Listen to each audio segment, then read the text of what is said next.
Hey everybody, it's Mario Daniel Sconza over here at Mario Daniel Sconza and Partners Real Estate Services, and I'm here with a senior partner, Mr. Hugo Castrillon. Hugo, good afternoon. Good afternoon, Mario. How are you? Amazing. How you doing? I'm fantastic. Couldn't be better. Right on. Today we're going to talk a little bit about real estate investing. And first of all, Hugo, please tell us a little bit about yourself, who you are, and how you're able to talk about real estate investing. Sure. So I am a licensed realtor. Ran a small team for a number of years, and now joined forces with the mighty Mario Daniel Sconza, and we're off to the races. I think it's a good synergy, and there's a nice little balance there happening. So it really helps to serve our clients a lot better. So the reason I think it's important, I wanted to talk about investing today, is because that's actually what made me become a realtor. So I had a corporate job, doing pretty well, 6-figure income, lots of vacation time, the benefits, the whole bit. Got the itch to become an entrepreneur. Now, leading up to that, I had been personally investing in real estate, and then started, examining options of what I should do for a business. And the more I thought about it, the more I thought real estate was a good avenue, and I believe in it. Part of we were in a meeting this morning, you and I, Mario, and the gentleman leading it, Ranjit. He said something that I believe in very, very much. He said, "Don't invest in anything you don't understand." That's it. What did he say? I'm sorry, we lost you for a moment. He said, what now? Don't invest in anything? That you don't understand. Yes. And, I can be a little daft at times, and sometimes these complex ideas that happen in economic markets and things they go above my head. But the idea of buying a home and somebody else pay the mortgage seemed like a really simple concept to me. It made perfect sense. So that's why I took that avenue. And it excites me because I think it's more people should take advantage of it, and the reason that they don't is simply fear. Yeah, absolutely. And you're absolutely right. It does. The idea of investing and managing tenants and all these other things really does scare a lot of people. And you're absolutely right, is that, I often say to myself, hey, the only thing that's rocket science is rocket science. Real estate is pretty simple. It's not easy. I won't say it's easy. However, it is simple. And we can watch all around us, and success leaves clues. So success leaves many clues. And if we take a look at the 10, any one of us in our sphere of influence, we take a look at the 10 most successful people that we know in terms of net worth, and I'm now talking finance, okay? A lot of them own more than one home. In fact, many of them own several.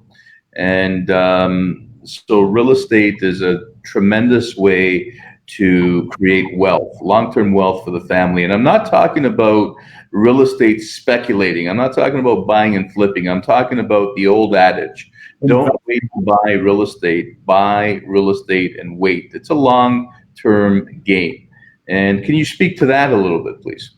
I agree with that 100%. One of my early mentors when I began investing in real estate, he gave me a little tidbit, just like these little nuggets that stick with you. And he said, the secret to making money in real estate is not timing the market, it is time in the market.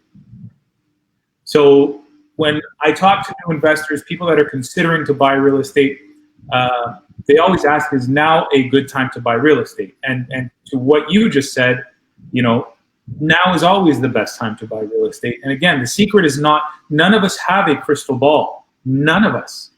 And again, the gentleman this morning that was talking to us about investing, a couple of things that he said that stuck with me as well is he goes, I don't know too many people who have become millionaires through the stock market.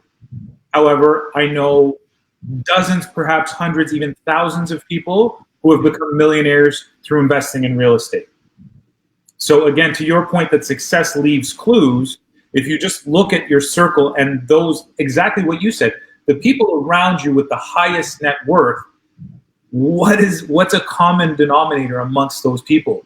And more often, I would say over 90% of the time, those people will have investments in real estate, and as you said, several.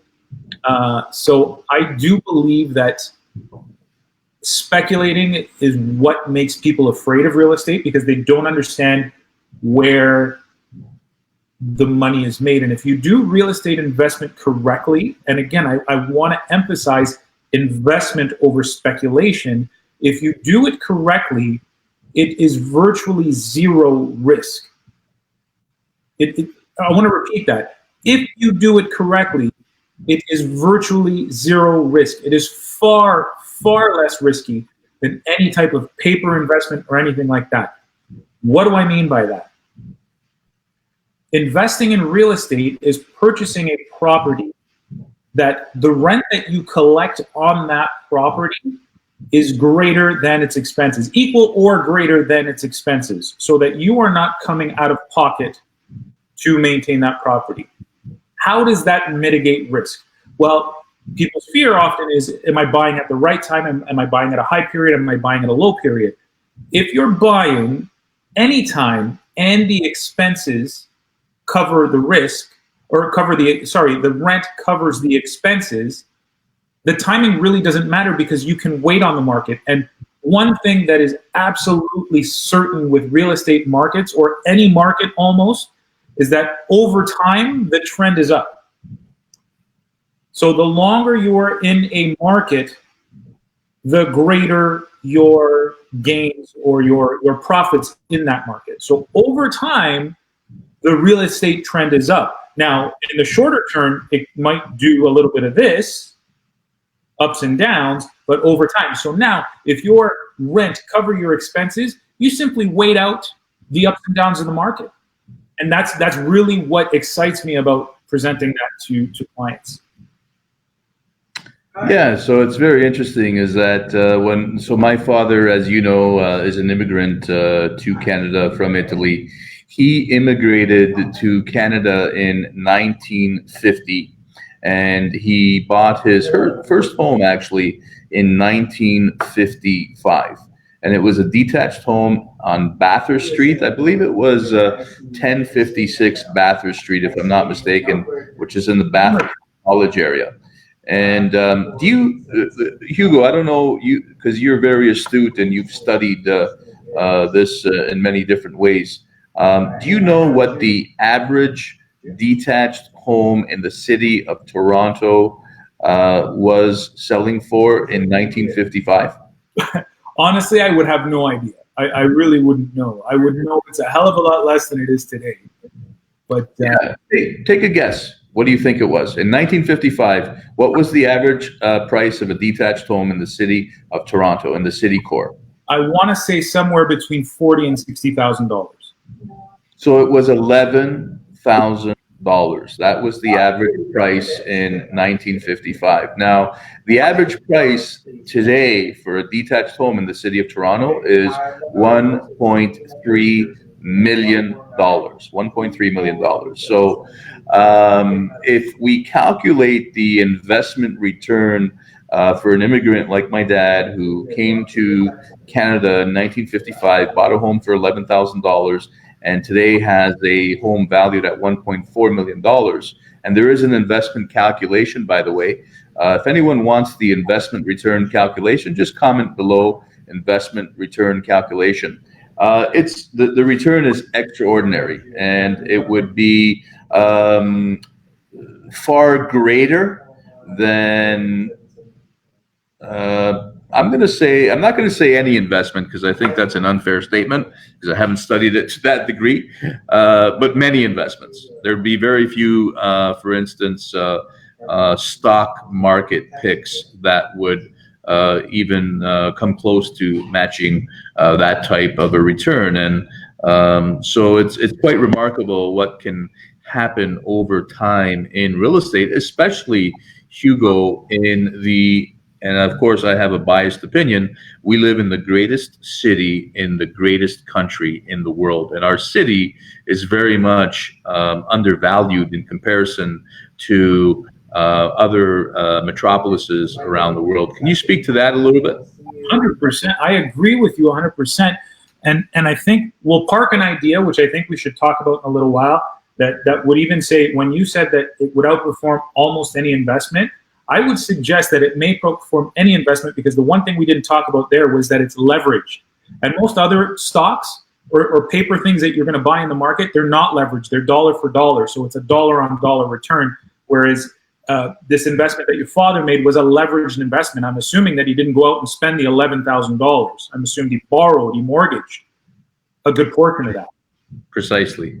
Thank you for bringing that up. So I think we can park that, and because that's a really important point about real estate investing. But in terms of the city of Toronto, I agree with you 100%. It battles for the fourth largest city between the US and Canada. So it kind of, Chicago and Toronto sort of switch spots every so often. So Toronto can be either the fourth or the fifth largest city between Canada and the US. We're not going to say North America, because that brings in Mexico City and a bunch of other things. But I don't think people realize that. I think people think cities like Miami or St. Louis or Cleveland, places like this, Washington, D.C., they think that these are bigger metropolis. They're not. They're tiny in comparison to the size by population that is the city of Toronto. Here's the other thing that's really, well, two other things that are super important in terms of the value of real estate in Toronto. One is demand. So price is driven by supply and demand. Would you agree with that statement, Mary? 100%. So the demand in the city of Toronto, if you look at population trends and where the experts are expecting the Toronto population to be over the next 10 to 20 years, it's astounding. I mean, we're talking huge population growth. To Canada, there are over 300,000 immigrants a year that are roughly, give or take, that are allowed into Canada per year. Two-thirds of those, nearly two-thirds of those, end up in the Golden Horseshoe. So the demand is there for homes. So that's to illustrate the point that the demand will continue to be there for homes, okay? Because we have a population increase. So that is going to keep a steady demand for homes. Supply. We are in a unique position here in that we have a limit to our supply. So if you imagine, if you know what the Golden Horseshoe is, you think the city of Toronto, we have a big body of water that's called Lake Ontario, an enormous body of water, which we cannot build on. So that's not land that we can use for housing, okay? Then we have a piece of land that wraps around that's called the Golden Horseshoe.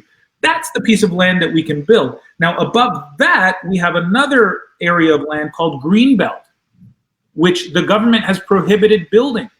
So we have finite land and increased demand. So the supply is limited and the demand is increased. I'm not an economist. I didn't study economics. I'm a student of economics, but I didn't go to university for it. But somebody tells that to me, say, look, I have 10 widgets that I want to sell, and I have 50 people who want to buy them. The price goes up. And that's what I think we're seeing, or we will continue to see with the city of Toronto.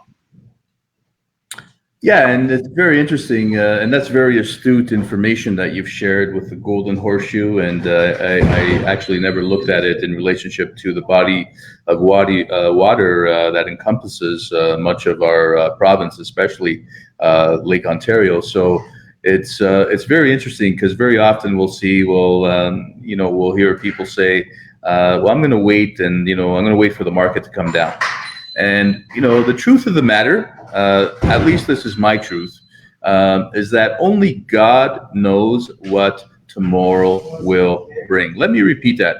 Only God knows what tomorrow will bring. So if somebody is saying, the market in 6 months is going to go down, I myself, I run very far from those people, because now they're speaking in absolute terms, and there's only one absolute, and it's not that person, and it's not me. I've been in the real estate business all of my adult life. I started when I was 18 years young. Actually, 2 days ago was my 30th anniversary, and my family's been in the business for 64 years. My father started our company in 1955, and the only thing that we know for sure is that we do not know. So, having said that, I actually lost the train of thought I was going down, Hugo. I lost the train of thought I was going down. Well, we were talking about supply and demand, and that people who are saying, "I'm going to wait for the market to." Oh yeah, thank you for that. You're an amazing partner, an amazing friend, and an amazing brother in Christ, and I appreciate that. So, what we're saying there is that you can wait. So, as an example, Hugo, $1,000 today, in comparison to the same 10 $100 bills 10 years ago, is it more or less valuable? $1,000 today versus $1,000 10 years is less valuable. Absolutely. Right. There's less purchasing power to it. Exactly. So, and that's, again, we don't know what tomorrow is going to bring. However, we do know that our market has been on a steady incline since 1995. There was a very brief blip from here in Ontario, that is, from October 2008 until March 2009. We had a very brief blip. However, it's been on a steady incline since 1995. That's 24 years. So imagine if somebody said that 24 years ago, where, you know what, I'm going to wait for the market to come down. Imagine what happened. So in 1995, the average, and I don't have the numbers in front of me, but I'm going to venture to guess that the average price for a detached home in the city of Toronto was still around $300,000. Yeah. So imagine those, folks, and God bless them. They made the decision that they thought was right there for their family. So I'm not saying it was wrong. I am saying fiscally, it doesn't appear to be the right decision. So as an example, that person who in 1995 was waiting for the market to come down because their friend who works at McDonald's told them, hey, the market is going to come down, wait. Imagine what happened. They've cost their family over $1 million in equity. 100%. So can you speak to that a little bit? Yeah. So a wise man once told me, he said, there is a difference between seeking opinions and seeking counsel. Opinions are usually free and come from all different sides. Counsel is something you usually have to pay for, and the person providing it has usually or should have experienced or achieved a level of success in the area for which you are asking them for their counsel. So, you and I, Mario, you being in real estate as long as you've been in, you understand this very clearly. How many people have you met in your life that are so-called real estate experts? So-called real estate experts? A lot of them. Exactly. And in fact, a lot of those can be the guy who lives around the corner who does something completely unrelated for a living, who's, let's say, for example, a paver. And I'm saying paver because I've got pavers outside my house right now. And he is the expert in real estate, saying, no, you shouldn't buy now. The market is going to go down. And that's based on nothing, or based on things they might hear on the news. Reporters are not real estate experts. They are reporting on what is going to sell. How long have we heard that interest rates are going to go up? How long has that been on the news? How long have we heard that the Canadian real estate market is overvalued? How long has that happened? And the person who listened to those reports on the news and didn't buy when the average price was 300,000 because they're waiting based on those reports. Now, I agree with you. Nobody knows what's going to happen. Nobody. There could be a natural disaster tomorrow that collapses the infrastructure and the market completely just goes down by 50%. We don't know what's going to happen. However, if we're educated and we pay attention, we can at least make educated guesses. If we look at the factors of what's going on, if we look at population trends are up, if we look at we have a limited supply, if we look at all these factors, we can say, well, look, I don't know what's going to happen. There could be a number of variables that change. The government could change rules saying that, only people who make over $200,000 a year can qualify for mortgages, which would collapse the real estate market, right? But if we look at these indicators and if we really take a minute to talk to somebody who's done it, who's invested in real estate and who's come out the other side and maybe taken some lumps and some successes at the same time, that's the type of people you should be speaking to, not the neighbor down the street who never invested because his wife wouldn't let him, or whatever that, it could be, or the lady whose husband was too afraid and they couldn't invest in real estate. And now misery loves company, so you should wait, Mario, because the market's going to go down. So I guess the point to all of this is really be critical as to who you're going to take advice from when it comes to investing in real estate, and look at the source of information and invest in what you understand. And if somebody's telling you something that makes sense and you understand it, and to you it's clear and there's a clear path forward, I think that's something you should move on. Take action. Yeah, take action. Take action. There's a big difference between making a decision and making a commitment. Make a commitment to take action. Hugo, when I look back on it, the biggest financial losses that I have incurred, the biggest financial losses that I have incurred came from two things. Number one, opportunities that were right under my nose that I did not accept. I did not make a commitment on or a commitment to. I'm my head off because I'm sitting here going. Yeah, and I'm talking like millions and millions and millions, and I can go on about and I'm talking about opportunities that were right in the palm of my hands, right in the palm of my hands, right there for me to accept and make a commitment to. And the second thing, Hugo, is a very valuable lesson that I have learned, and it's important to learn from other people's mistakes. So one of the great things when people work with our company is we have over 100 years of real estate experience right here in our company.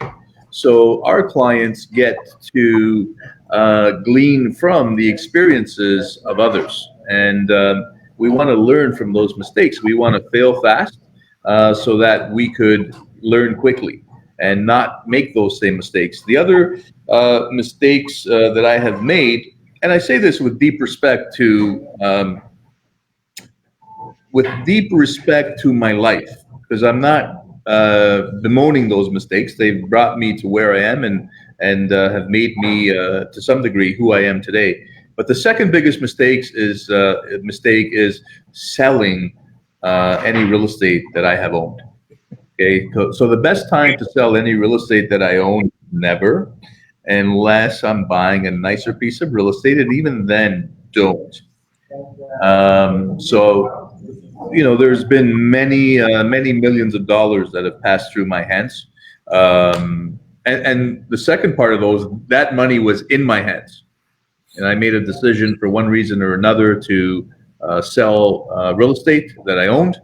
And looking back, I'm thinking to myself, my goodness, why did I do that? and that's okay. I forgive myself. The exact same thing. I've been through that same thing as an investor. I think that's the journey as an investor as well, and part of the learning process.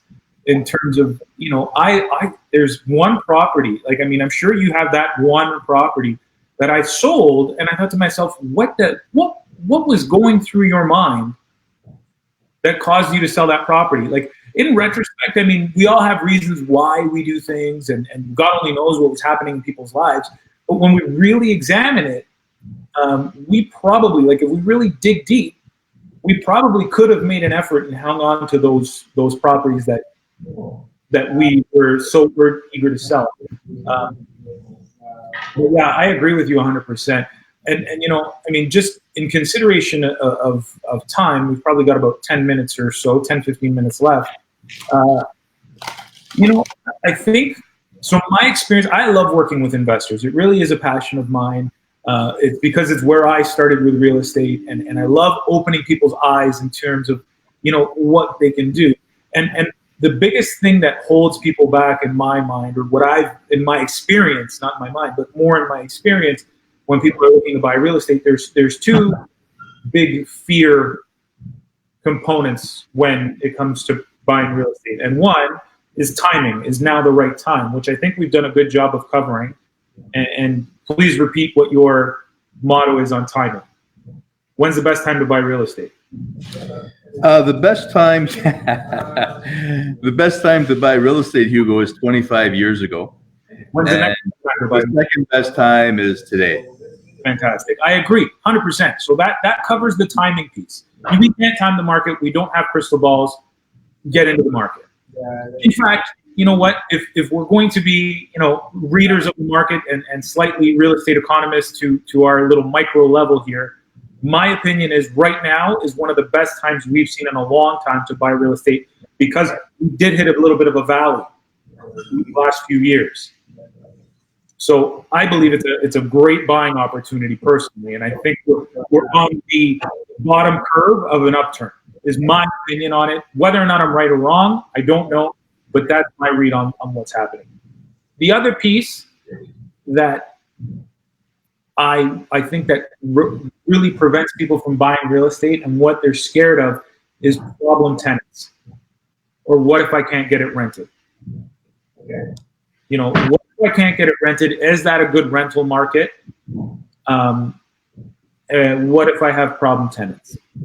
Mario, what do you see right now in the rental market? What's your take on the rental market right now? Just generally, I'm not even talking micro markets in Barrie and GTA, Toronto, Brampton, Etobicoke, all these things, but just generally, is it a slow or is it a hot market right now for the rental market?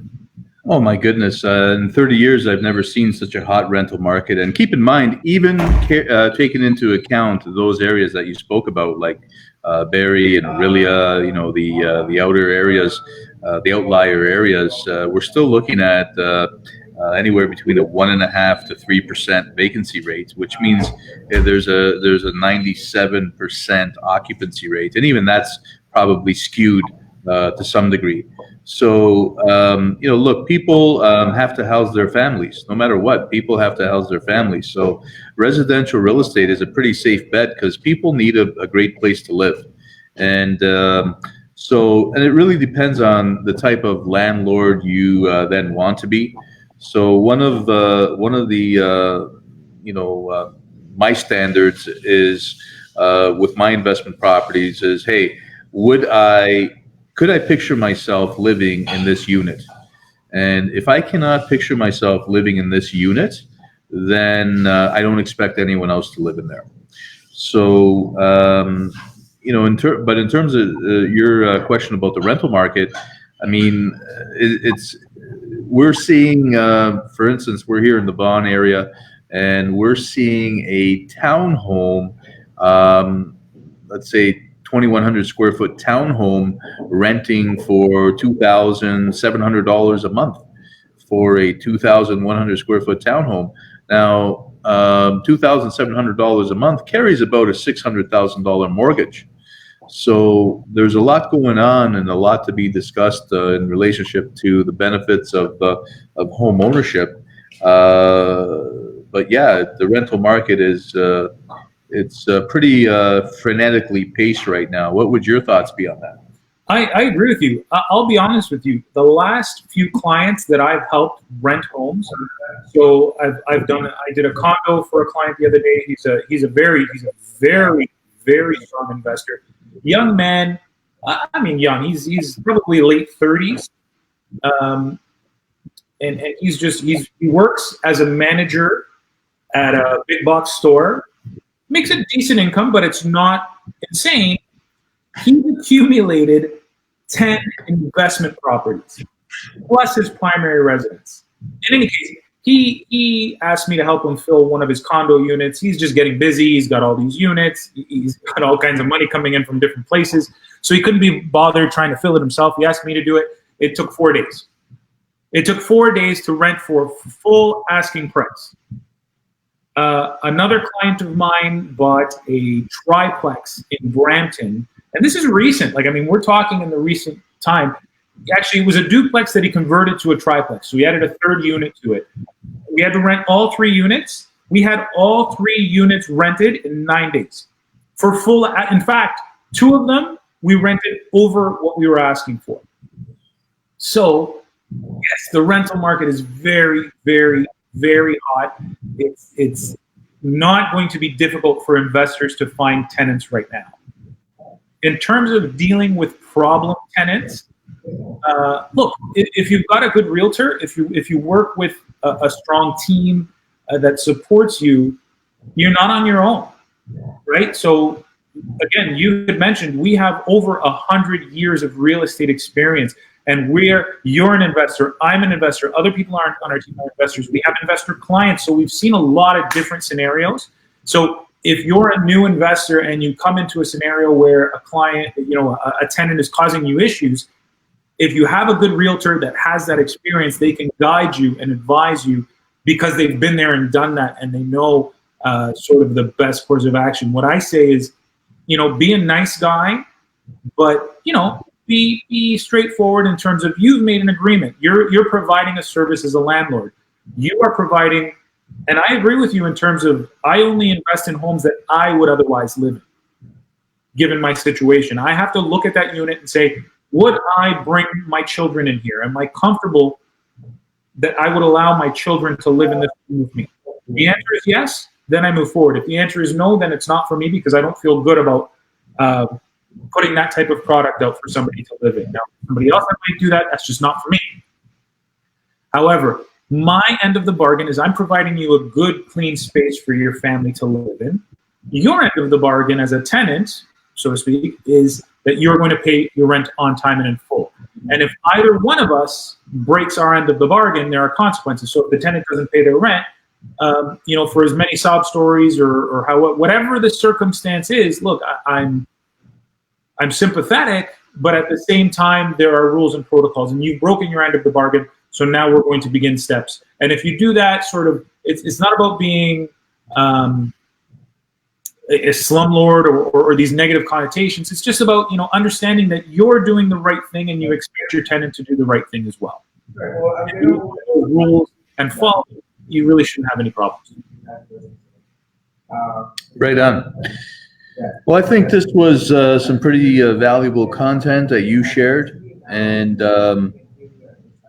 any last thoughts before we hop off the line here? I guess if you watch this, most people won't be watching this live. I guess if people do, it will be on recording. Somebody, again, this is a lot of advice that I've been given from people who do better than me, and that's what I try to do. I try to take advice from people who do better than me. Do base your decisions on fear. If you've watched this video to this point, it's probably because you have a pretty big interest, or somewhere in the back of your mind, you know that investing in real estate is a good thing. So now, take steps. Call our team, Mario, myself, whoever, and we can talk you through the steps. You can call a trusted mortgage professional, but start gathering information. Don't sit there and be fearful of something that you haven't learned enough about. So don't base your decisions on fear. I guess that's my biggest thing. getting past that fear barrier is the, so, if this is the fear barrier, this side of the barrier is where you're at. Over here is success. So just get over the fear barrier so you can start seeing some of that financial success, make your money work for you. Real estate has made more millionaires than any other investment, as far as I can tell. It's time to start gathering some information that'll help you get over that fear barrier. Right on. That's great advice. And it is indeed, it's a 3-step process. Be, do, have. Be, do, have. To move beyond where we are, we have to be beyond who we are. To move beyond where we are, we have to be beyond who we are.